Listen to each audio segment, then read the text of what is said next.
Hey, you. You might be wondering how I got into this situation, right?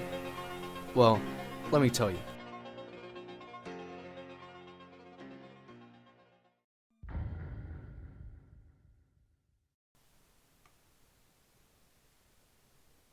Springvale.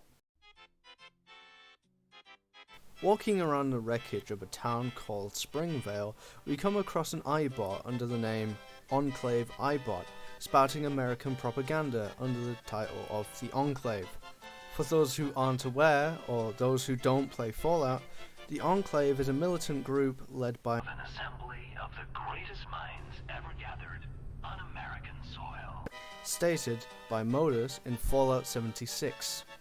With this in mind, we can rest assured that yes, governing bodies have survived the war. The only question now is which one to obey.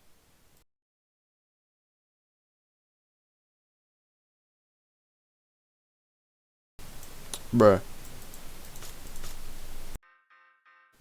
Throughout this vague chapter in Fallout history, I play as a boy, siding with bullies over actual friends, caring for the elderly and people with more respect for me than I do them. Perfect qualities of someone from a conservative background. Upon the exit of my vault, we come across the town discussed prior, Springvale.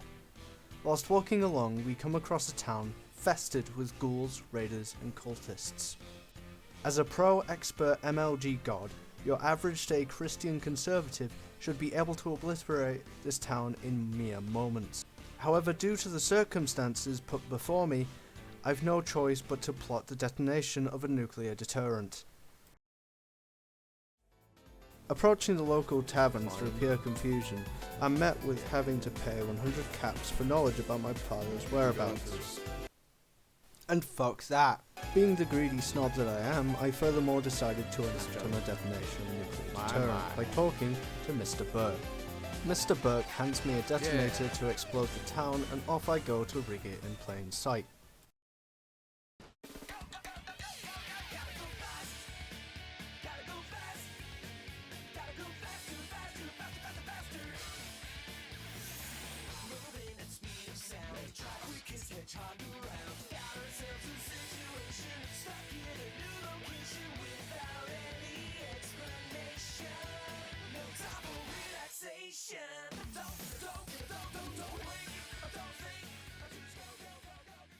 America. Once I arrive, the person talking to the guard, or more accurately, thing, was nothing more than just a ghoul.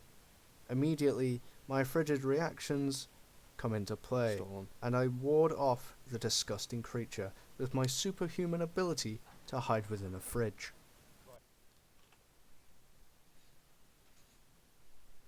I reach the top floor through an elevator, leading me to Alistair Tenpenny and his worker Mr. Burke, hopefully underpaid and heavily taxed. The moment I pressed the switch, a gust of really strong air blew my toupee from the top of my head. And here we are today. Thank you for listening, and old fellow's tale.